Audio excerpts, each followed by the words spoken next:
नमस्कार, आप देख रहे हैं द पब्लिक वर्ल्ड। मैं सुभाष चौधरी हूँ। ग्रीन व्यू अपार्टमेंट नाम सुनकर तो वाकई आनंद आ जाता है।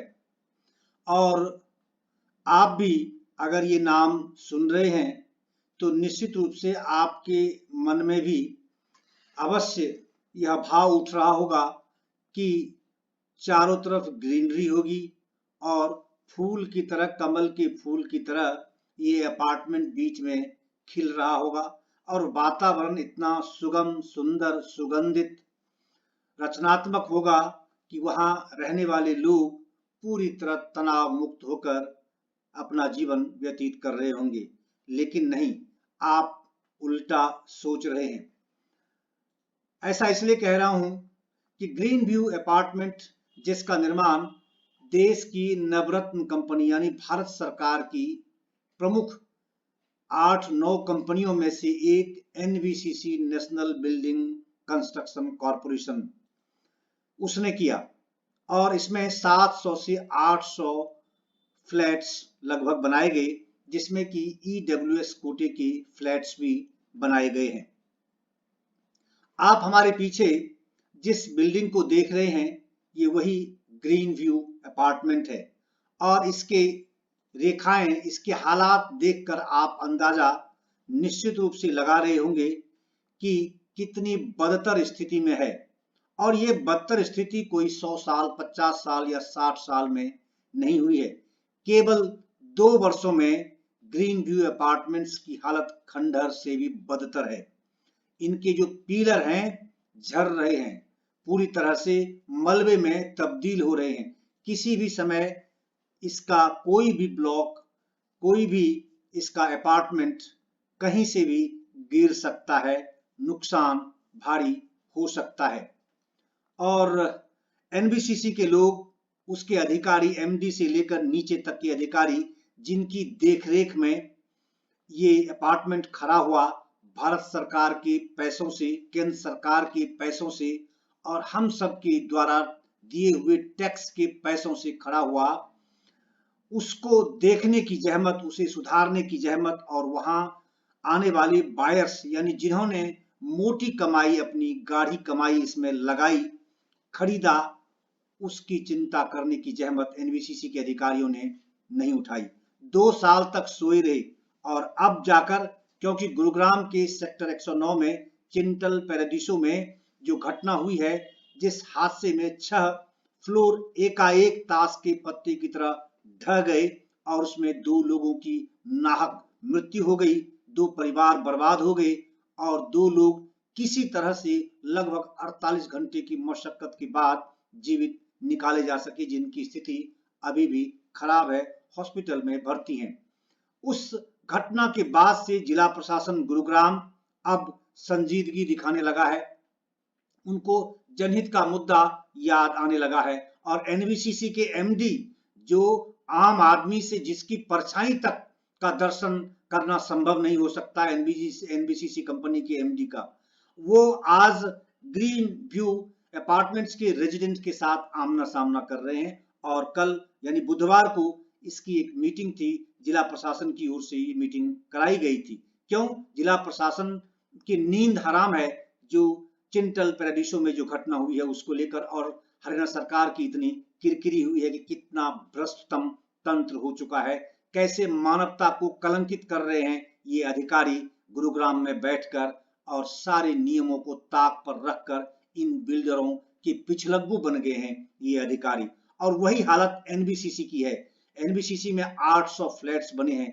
चौंकाने वाली बात यह है कि केवल 220 लोग ही यहाँ फ्लैट्स खरीदने आए और उनमें से केवल 40 या 42 लोग, जो 80 लाख से 1 करोड़ के बीच के जो फ्लैट्स हैं, यानी 3 BHK जो फ्लैट्स हैं, उसमें रह रहे हैं। केवल 40 से 42 फैमिलीज, और 100 फैमिलीज वो हैं जो ईडब्ल्यूएस कोटे में, क्योंकि वो तो बेचारे हैं, आर्थिक तौर पर कमजोर वर्ग से हैं, तो उनको तो किसी तरह से कहीं भी आशाना टूटा फूटा भी अगर मिल जाए तो वो उस घर में रहना पसंद करते हैं और वो रह रहे हैं अपने जान को हथेली पर लेकर। और उसी तरह से 40 फैमिली और जो वहां रह रही है, वो दिन रात बस केवल ईश्वर का भजन कर अपनी जिंदगी वहां बसर कर रहे हैं, जबकि उन्होंने 80 से लाख से लेकर 1 करोड़ रुपए तक इस फ्लैट को खरीदने पर खर्च किया है। कई लोग इसमें सेवानिवृत्त भी हैं, जिन्होंने अपने पूरे जीवन की कमाई लाकर एनबीसीसी के हाथ में दे दिया, आज वो ठगा सा महसूस कर रहे हैं। ऐसा मैं इसलिए कह रहा हूं, इतने सख्त शब्दों का प्रयोग मैं इसलिए कर रहा हूं कि आज आपको दिखाऊंगा कि आप देखें कि एनबीसीसी ने आखिर किस प्रकार का फ्लैट्स तैयार किया है। उन्होंने जिस ठेकेदार को दिया उसने कैसे मानवता को कलंकित किया है, कैसे सारे नियमों को उन्होंने अपनी जूतियों से उसे रौंदा है, और उन लोगों को जिन्होंने करोड़ों रुपए एनबीसीसी के खाते में जमा कराए इस फ्लैट्स को लेने के लिए, उनके सपनों को उन्होंने कैसे रगड़ा है, कैसे अमानवीय कृत्य किया है।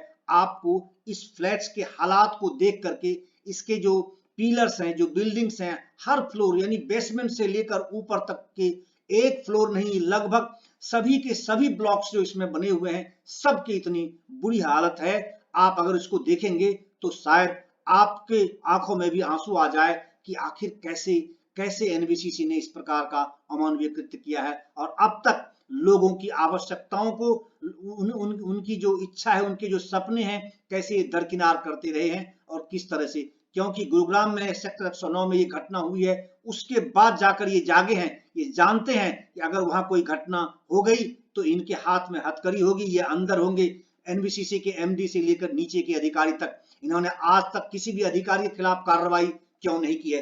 कई बड़े सवाल हैं जिसको लेकर कि मैं आज आपके सामने हूं और आपको दिखाऊंगा, वहां का दर्शन कराऊंगा उस एनबीसीसी के फ्लैट्स का, उस ग्रीन व्यू फ्लैट्स का, जो नाम का सीधा उल्टा पूरा का पूरा प्रदर्शन वहां किया गया है। एनबीसीसी की बेईमानी के फूल किस तरह से उसमें खिले हैं, जिन अधिकारियों की देखरेख में ये फ्लैट्स बनाए गए हैं, उसके खिलाफ अब तक एक कदम, एक भी कार्रवाई नहीं की गई है। उल्टे वहां के लोगों को कह दिया गया 1 मार्च से पहले आप यहां से बाहर चले जाएं। सुनने में यहां तक आया कि ये कहा, जिला प्रशासन की ओर से ये कहा गया, मीटिंग में उन्हें धमकाया गया कि अगर आप अपने से बाहर नहीं जाएंगे तो बाई फोर्स यानी पुलिस फोर्स लगाकर आपको यहां से बाहर किया जाएगा। उन्होंने अपने पैसे, अपनी जिंदगी लगा दी। 60 साल, 65 साल, 70 साल के लोग वहां हैं, जिन्होंने जो रिटायरमेंट पूरे जीवन काम करते रहे, इस देश के निर्माण में अपना योगदान देते रहे, और अपने रिटायरमेंट के पैसे को लाकर इस फ्लैट्स को खरीदा, और आज उसे ये कहा जा रहा है कि पुलिस के सहारे आपको बाहर कर दिया जाएगा, अन्यथा 1 मार्च से पहले आप बाहर चले जाइए। क्या यही जनहित है? क्या यही लोकतंत्र है? क्या यही इसीलिए ये अधिकारी यहाँ तैनात हैं? क्या जनहित का मुद्दा इसी तरीके से सर्व किया जा सकता है?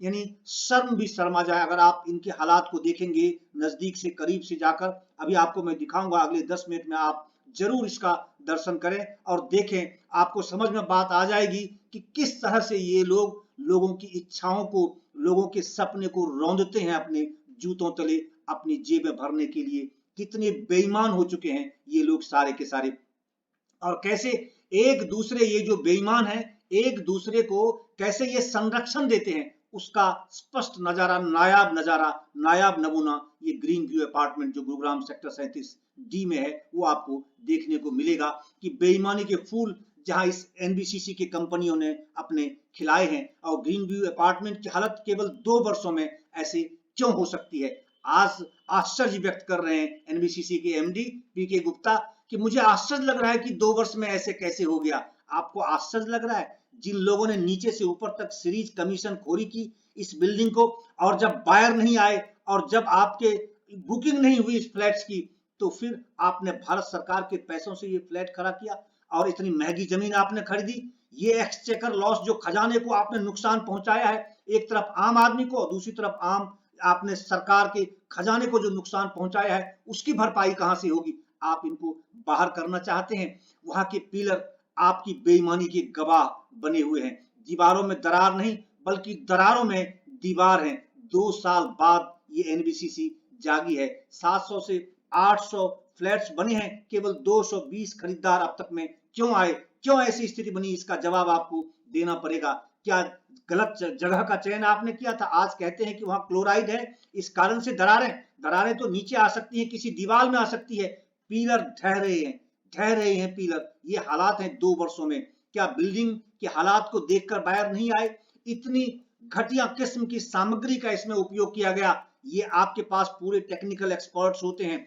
आपको भारत सरकार की बड़ी से बड़ी कंपनियों के द्वारा जो टेंडर, सिविल का टेंडर होता है, वो आपको दिया जाता है, एनबीसीसी को दिया जाता है। इंटरनेशनल टेंडर भी आप कई बार लेते हैं। क्या आप इसी प्रकार का काम करते हैं? यही चीज है, यही आप ईमानदारी या इसी प्रकार का उदाहरण आप दुनिया के सामने पेश करना चाहते हैं? ये गुरुग्राम अंतरराष्ट्रीय शहर है और कैसे लोग चीख रहे हैं, चिल्ला रहे हैं, बच्चे रो रहे हैं और लोगों की आंखों के आंसू सूख नहीं रहे हैं। वो ओले बन बनकर इन लोगों पर पड़ेंगे, इसमें कोई दो राय नहीं है। इतना घटिया किस्म का मटेरियल वहां उपयोग किया गया है। एनबीसीसी तर्क देता है कि क्लोराइड है, क्लोराइड की मात्रा से इस कारण से दरारें आ रही हैं। आपके पास इतना एक्सपर्ट है, आपने पहले उस जमीन के पानी का परीक्षण नहीं कराया? कहीं भी अगर इतना बड़ा प्रोजेक्ट लगता है तो सबसे पहले जमीन का परीक्षण कराया जाता है, उसका टेक्निकल परीक्षण कराया जाता है, भौगोलिक परीक्षण कराया जाता है, सिस्मोग्राफ की दृष्टि से भी, पानी जो ग्राउंड वाटर है उसकी दृष्टि से भी कराया जाता है। वो सब नहीं कराया। आपने डीपीआर पहले बनाया होगा, उसमें वो सारी चीजें हो सकती हैं। आप उस अधिकारियों को जिम्मेदार ठहराइए, अकाउंटेबिलिटी फिक्स करिए, अदरवाइज लोगों के जो आंसू हैं ओले बनकर आपके सिर पर बरसेंगे, चाहे वो प्रशासन का अधिकारी हो या एनबीसीसी का अधिकारी हो। बहरहाल ये एक स्थिति थी जिस कारण से मैं इन शब्दों का, आज सख्त शब्दों का प्रयोग कर रहा हूं। और अब आपको लिए चलता हूं उस ग्रीन व्यू के उस गैलरी में और उस कैंपस में, और आप खुद ही देख सकते हैं, देखेंगे और आप निर्णय ले सकते हैं कि कितनी बुरी हालत एनबीसीसी ने की हुई है और कैसे बुरी हालत में लोग वहां रह रहे हैं। लेकिन इतने पैसे उन्होंने अपने पूरे जीवन की कमाई दे दी है, इस कारण से लोग इस असुरक्षित हालात में भी वहां से निकलने को तैयार नहीं है, क्योंकि उनके पास अब कोई विकल्प नहीं है। उनके पास पैसे नहीं बचे हैं कि दूसरा फ्लैट वो खरीद सकें। और ये फ्लैट देने की बजाय कहते हैं आप किराए पर ढूंढ लो, हम किराया देंगे। आप अपने जेब से, अपनी सैलरी से किराया देंगे? एनबीसीसी के अधिकारियों, आप जिला प्रशासन के अधिकारियों, क्या कह रहे हैं? किस तरह से आप नियमों को ताक पर रखकर नियमों को धता बता रहे हैं, संविधान को आप रगड़ते हैं। बहरहाल आपको लिए चलता हूं एनबीसीसी के कैंपस में और आप खुद ही देखिए कि क्या हालात वहां की बिल्डिंग के हैं।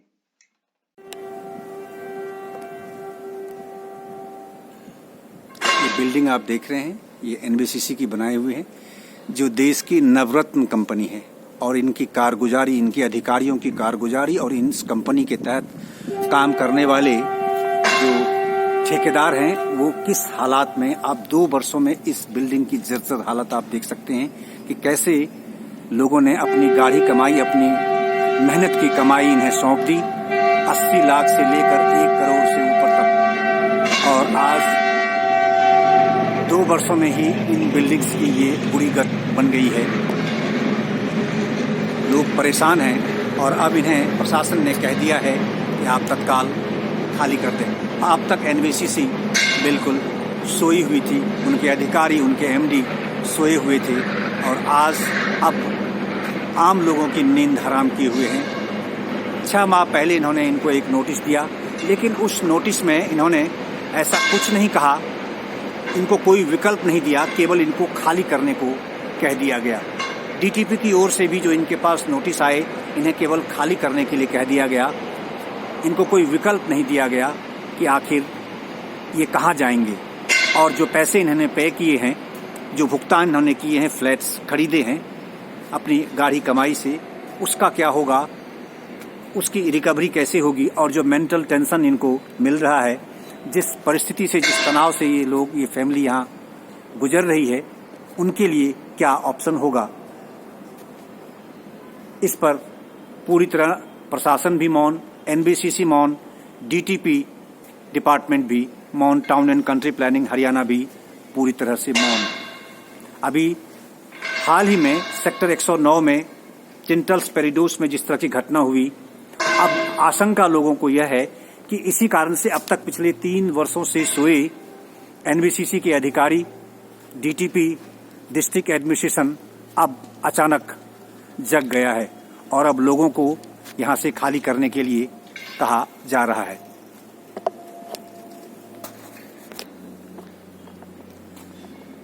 इन फ्लैट्स की हालत को देखकर आप स्वयं अंदाजा लगा सकते हैं कि क्या गति है, कितने बुरी तरीके से और कितना सब स्टैंडर्ड मटेरियल यहाँ उपयोग किया गया है इस फ्लैट्स में बनाने में। एनबीसीसी जैसी कंपनी ने कितनी बेईमानी की है। सारे नियमों को ताक पर रखकर एनबीसीसी ने यहाँ फ्लैट्स खड़े किए और लोगों की गाढ़ी कमाई पर डाका डालने की कोशिश की। आज यहाँ फ्लैट खरीदारों, यहाँ रहने वाले लोगों की नींद उड़ी हुई है, क्योंकि उन्होंने अपने पूरे जीवन की कमाई यहाँ लुटा दी है। आप इस बिल्डिंग के हालात को देखकर अंदाज़ा लगा सकते हैं किस तरह की स्थिति। ऐसा लगता है जैसे 100 साल पुराना ये अपार्टमेंट हो, लेकिन केवल यह 2 से 3 वर्षों में इसकी ऐसी बुरी गत है। और एनबीसीसी के एमडी कहते हैं कि उन्हें यह अंदाज़ा नहीं था। उनके पास टेक्निकल एक्सपर्ट्स होते हैं। नवरत्ना कंपनी भारत सरकार की है। किसी भी जगह बिल्डिंग बनाने से पहले जो वो डीपीआर तैयार करते हैं, उसमें टेक्निकल एक्सपर्ट्स से भी कमेंट्स लिए जाते हैं। बावजूद इसके इस प्रकार का गैर जिम्मेदाराना हरकत, इस प्रकार की बेईमानी शायद ही आपने कभी किसी निजी बिल्डर द्वारा बनाए हुए मकान में देखे होंगे, जो भारत सरकार की इस कंपनी ने यहाँ नज़ारा पेश किया है। और अब इसमें ठेकेदारों को लगा दिया गया है रिपेयरिंग करने की दृष्टि से। आप देख सकते हैं रिपेयरिंग के हालात देखिए। रिपेयरिंग के बाद भी इस प्रकार की बिल्डिंग्स की क्या स्थिति बनी हुई है। देख सकते हैं किस तरह के मटेरियल्स का उपयोग हो रहा है। इसकी रिपेयरिंग हो चुकी है।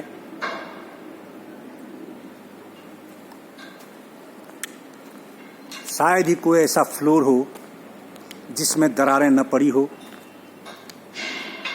आप देख सकते हैं क्या हालात हैं इनके। ये पिलर हैं इसके, ये एनबीसीसी के बनाए हुए पिलर हैं, जिस एनबीसीसी को नेशनल लेवल पर गवर्नमेंट ऑफ इंडिया, ऑलमोस्ट सभी बड़ी कंपनियां, खासकर कंस्ट्रक्शन से संबंधित जो काम है, सिविल वर्क से जो संबंधित काम है, एनबीसीसी को इसका एक्सपर्ट माना जाता है और इसे टेंडर दिया जाता है आंख मूंद कर। लेकिन हालात देखिए, ये इनके बनाए हुए पिलर हैं, जिस पिलर की गति आप देख सकते हैं क्या स्थिति बनी हुई है इस बिल्डिंग में। ये देखिए, ये पिलर हैं। नीचे ग्राउंड फ्लोर पर मैं खड़ा हूँ और ये पिलर देखिए, पिलर की क्या स्थिति है। रिपेयरिंग की हुई है। रिपेयरिंग के बाद की स्थिति आप देखिए क्या हालात है। कैसे आखिर इसमें रह सकता है व्यक्ति। कितना बड़ा अन्याय एनबीसीसी ने आम लोगों के साथ किया है। यहाँ रहने वाले बहुत सारे लोग रिटायर होकर यहाँ आए हैं। अपने पूरे जीवन की जो कमाई है, रिटायरमेंट के बाद सुकून से वो जीना चाहते थे और इस फ्लैट को उन्होंने खरीदा कि भारत सरकार की बड़ी कंपनी एनबीसीसी ये बना रही है। और क्या स्थिति बनी हुई है, कैसे कबाड़खाना और किस तरह से यहाँ मलबे झर रहे हैं। ये बिल्डिंग किस तरीके से गिरने को किसी भी वक्त तैयार है। यहाँ की बाउंड्री वॉल की हालत देखिए क्या स्थिति बनी हुई है। ये रिपेयरिंग किए हुए हैं। ये आप देख सकते हैं 2 साल, मुश्किल से 2 से 3 साल हुए हैं। और हालात देखिए, यहाँ के पिलर की हालात देखिए किस तरह से, और रिपेयरिंग देखिए उन्होंने कैसा कर रखा है, किस तरह की रिपेयरिंग की हुई है देख सकते हैं आप। देखिए क्या हालात है। ये ग्राउंड फ्लोर पर, ये बेसमेंट में है और इसकी रिपेयरिंग की स्थिति आप देख सकते हैं। आप देखिए किस तरह से दरार पड़े हुए हैं। ये एनबीसीसी ने बनाया, भारत सरकार की कंपनी है। ये नाम सुनकर तो आपको लगता होगा कि बहुत बड़ी कंपनी है, देश की नवरत्ना कंपनी है, मगर उनका ये नायाब नमूना है उनकी कारगुजारियों का, उनके भ्रष्ट बेईमान अधिकारियों का। आप देख सकते हैं किस तरह से उन्होंने खिलवाड़ किया है लोगों के साथ, लोगों के भविष्य के साथ, लोगों के पैसे कैसे उन्होंने लूटे हैं, किस तरह से उनकी जेब पर डाका डाला है। ये कोई प्राइवेट बिल्डर नहीं है, ये एनबीसीसी है, भारत सरकार की नवरत्ना कंपनी है। आप देख सकते हैं, ये देखिए कैसे दरार पड़ी हुई है, किस तरह से ये डाले गए हैं। ये फ्लैट, इस फ्लैट में रहने वाले कैसे स्वयं को सुरक्षित महसूस करेंगे और किस तरह से उन्होंने अपने दिल पर पत्थर रखकर इनको पूरी पेमेंट इनकी की होगी। क्या हालात हैं। आप ये मलबे देख रहे हैं इस मकान से गिरे हुए, ये मलबे देखिए। क्या हालात हैं यहाँ। और अब इसकी रिपेयरिंग करने की बात कही जा रही है। अब आप ये देखें, ये गार्बेज रूम है, ये देखिए इनके पिलर की क्या स्थिति है। क्या ये मकान रिपेयरिंग के बाद भी क्या रहने लायक हो सकता है? कितना सुरक्षित है, खुद ही अंदाजा लगा सकते हैं। ये पिलर की गति है, ये पिलर है इनके, ये पिलर है। देखिए ये कितना फ्लोर है, कितना फ्लोर है? ये 15 फ्लोर की बिल्डिंग, 14 फ्लोर की ये बिल्डिंग है। और इसके पिलर की हालात देखिए कि क्या स्थिति बनी हुई है कि हल्के से झटके में अगर भूकंप का हल्का भी झटका आया तो कैसे ये ताश के पत्तों की तरह भरभरा कर ये बिल्डिंग सीधे नीचे जमींदोज हो जाएगी। क्या हालात है। लेकिन इन्होंने पूरे पैसे ले लिए और यही कारण है, बताया जाता है कि 700 से 800 फ्लैट्स यहाँ बनाए गए हैं, लेकिन केवल 200 लोगों ने ही, 220 लोगों ने ही बुकिंग यहाँ कराई, उन्होंने ही खरीदारी की। लेकिन इस बिल्डिंग की हालात को देखते हुए खरीदारी ही नहीं की। कितना बड़ा चेपा केवल ये आम लोगों पर ही नहीं बल्कि भारत सरकार एक्सचेकर लॉस भी है, ये सरकारी खजाने पर भी चेपा है अधिकारियों का कि अगर इस प्रकार की स्थिति थी तो भारत सरकार का पैसा इसमें क्यों लगाया गया। एनबीसीसी के अधिकारियों ने अपनी सैलरी से ये मकान तैयार नहीं किए। ये जो हम और आप आम आदमी जो टैक्स सरकार को देते हैं, उस टैक्स के पैसे से ये एनबीसीसी चलती है। और इस एनबीसीसी ने क्या वारा न्यारा कर दिया भारत सरकार के पैसे का, आम आदमी के पैसे का किस तरह से इन्होंने यहाँ दुरुपयोग किया है। कैसी बेईमानी यहाँ सरासर यहाँ दिखती है। क्या सवाल उठता है कि क्या जो अधिकारी इसकी मॉनिटरिंग कर रहे थे हायर लेवल पर, मीडियम लेवल पर और लोअर लेवल पर, जो डे टू डे इस प्रकार की बिल्डिंग के कंस्ट्रक्शन की मॉनिटरिंग करने के लिए जिम्मेदार थे, क्या उनके खिलाफ कोई कार्रवाई होगी? क्या उन्हें कोई कानूनी सजा दी जाएगी? क्या उनकी सैलरी से जो पैसे यहाँ लगे हैं, एक्सचेकर जो सरकार के खजाने के पैसे जो यहाँ लुटाए गए हैं, क्योंकि खरीदारों ने तो बिल्डिंग खरीदी नहीं है, 800 फ्लैट्स हैं और केवल 220 लोगों ने खरीदे हैं, तो जाहिर है भारत सरकार के पैसे से ही कंपनी ने ये बिल्डिंग खड़ी की है। क्या उन पैसों की भरपाई की जाएगी? क्या उन अधिकारियों के पेंशन रोके जाएंगे अगर वो रिटायर हो चुके हैं? क्या वो सैलरी उनकी रोकी जाएगी? क्या उन्हें निलंबित किया जाएगा? बड़ा सवाल है। लेकिन ये भारत है, यहाँ सब कुछ अपनी गति से होता है। आप चाहे कराहते रहें, मगर प्रशासन, राजनीतिक तंत्र, प्रशासनिक तंत्र सब कुछ अपनी गति से चलता रहता है, क्योंकि उनका कुछ बिगड़ने वाला नहीं है। ये लोकतंत्र है। आपके पास केवल 5 वर्ष बाद एक बार बटन दबाने का मौका मिलता है। बस उस वक्त आप अपनी खीज उतार लें या फिर आंख मूंद कर किसी अपनी जाति, किसी संप्रदाय, किसी समुदाय के किसी प्रत्याशी को वोट दे दें। बस अपनी भूमिका आप अदा कर लेते हैं। उसके बाद फिर भगवान भरोसे आपका भविष्य रहता है। जैसा यहाँ 800 फ्लैट्स जो भगवान भरोसे यहाँ खड़े हैं, जो किसी वक्त जमींदोज हो सकते हैं। और अब एनबीसीसी और डिस्ट्रिक्ट एडमिनिस्ट्रेशन के अधिकारियों की नींद टूटी है। हरियाणा सरकार का सबसे भ्रष्ट विभाग town and country planning department है। उसकी देखरेख में ये बिल्डिंग बनी है, क्योंकि वही नक्शा पास करते हैं, वही प्रोजेक्ट को अप्रूव करते हैं और वही ऑक्यूपेशन सर्टिफिकेट भी देते हैं। आप देख सकते हैं, शायद ही कोई ऐसी बिल्डिंग है, कोई ऐसा ब्लॉक है जिसके पिलर की बुरी गत न हो, जो पिलर अब ढह करके गिरने को तैयार न हो। और इसमें अब रिपेयरिंग करके बस केवल अपना फेस बचाने में लगे हुए हैं एनबीसीसी के लोग। एनबीसीसी के एमडी अब भागे हुए गुड़गांव आ रहे हैं और डीसी से बात करके जबरन दबाव डाल रहे हैं। अब डिस्ट्रिक्ट एडमिनिस्ट्रेशन को उन्होंने हथकंडा बना लिया है, क्योंकि उनके दबाव के बिना लोग यहाँ से निकलने वाले नहीं हैं।